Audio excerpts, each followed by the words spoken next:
আসসালামু আলাইকুম বন্ধুরা, তোমরা সবাই কেমন আছো? আশা করি তোমরা সকলেই ভালো আছো। আমিও আল্লাহ পাকের রহমতে বেশ ভালো আছি। তো আমি আজকে আসছি জলপাইয়ের আচার করব।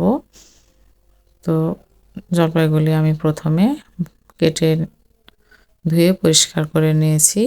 এরপর আমি একটু পানিতে ভাপ দিয়ে কিছুটা লবণ দিয়ে জলপাইগুলো হালকাভাবে একটু সিদ্ধ করে নিচ্ছি। কয়েক মিনিট 3-4 মিনিট মতো সিদ্ধ করে নিয়ে আমি জলপাইটা ঢেলে নিচ্ছি। ঢেলে পানি ঝরিয়ে নিব।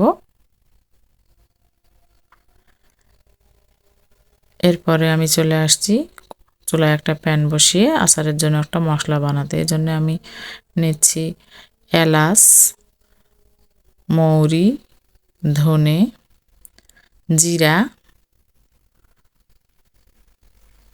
তেজপাতা, পাঁচফোড়ন। সব মশলাগুলি আমি এক জায়গায় করে ভালো করে ভেজে নিয়েছি এবং ভেজে একটু আদা ভাঙা মতো করে নিয়েছি।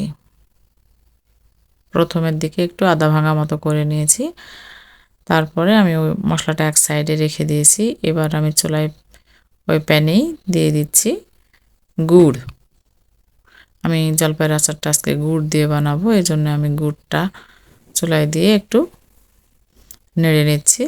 একটু রস ছেড়ে আসলে আমি দিয়ে দিচ্ছি সিদ্ধ করে রাখা জলপাই। আমি ভালোভাবে জলপাইটাকে মিশিয়ে নিচ্ছি। দিয়ে দিচ্ছি সামান্য একটু পানি। আমার মনে হয়েছে গুড়টা একটু শুকিয়ে আছে, হয়তো পরে পানি একটু ছাড়বে, কিন্তু এখন একটু জলপাইগুলো ভেঙে যেতে পারে, এই জন্য আমি সামান্য একটু পানি দিয়ে দিয়েছি। আর এই দিক থেকে আমি দিয়ে দিয়েছি কুচি করে কেটে কিছুটা আদা, 1 ফালি মতো আদা আর শুকনা মরিচ। এর সাথে আমি দিয়ে দেব লবণ, ভিনেগার,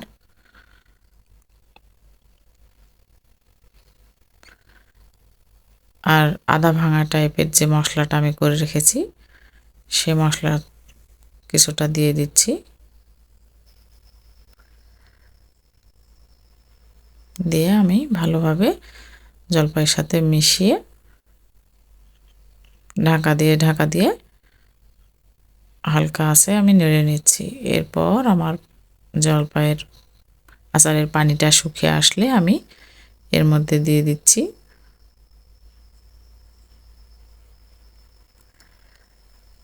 আদা ভাঙা করে রাখা মরিচ।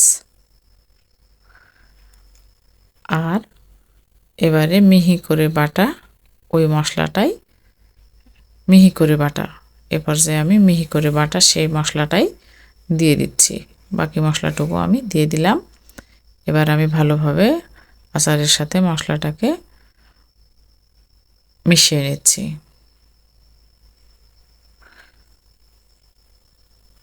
মরিচ আর মশলাটা আমি ভালোভাবে নেড়েচেড়ে মিশিয়ে নিচ্ছি। এবারে আমার আচারটা হয়ে আসছে, আমি এবার চুলা থেকে নামিয়ে নিব। তো প্লিজ বন্ধুরা, তোমরা আমার চ্যানেলটাকে লাইক, কমেন্ট করো, সাবস্ক্রাইব করো, পাশে থেকো। আমি দেখিয়ে দিচ্ছি চুলা থেকে নামানোর পরে আমার আচারটা কেমন হয়েছে।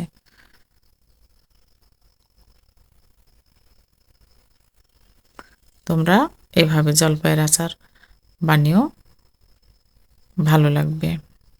এই যে দেখো, শেষ পর্যন্ত আমার আচারটা এরকম হয়েছে। আমার আচারটা এই যে সুন্দর, একটু আঙুলের সাহায্যে চাপলেই নরম হয়ে সরে আসছে এবং ভিতর থেকে জুসি জুসি ভাব দেখা যাচ্ছে। তো আজকের মতো এখানেই বিদায় নিচ্ছি।